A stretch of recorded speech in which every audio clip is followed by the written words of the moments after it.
सबसे पहले बात कर लेते हैं 27वीं आईनी तरमीम के हवाले से सियासी राब्तों की, जिसका सिलसिला अब तेज हो गया है। वज़ीर आज़म शहबाज शरीफ से MKM पाकिस्तान, काफ लीग और इस्तेहकाम पाकिस्तान पार्टी के वफूद की अलग अलग मुलाकातें हुई। 27वीं तरमीम पर तबादला ख्याल किया गया।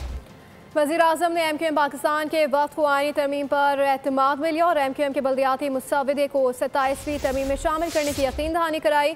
तर्जुमान MKM के मुताबिक तरमीम में MKM के बल्दियाती आईनी तरमीमी मुसव्विदे को मुस्लिम लीग नून सपोर्ट करेगी।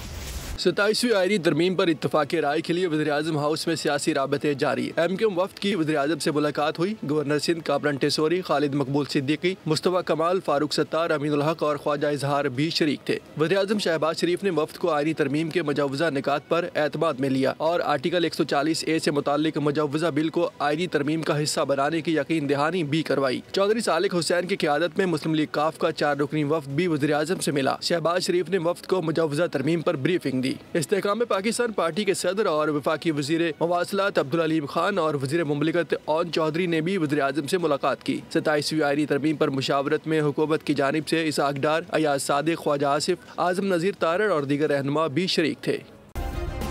सब्सक्राइब करें और बेल दबाएं ताकि कोई खबर रह न जाए।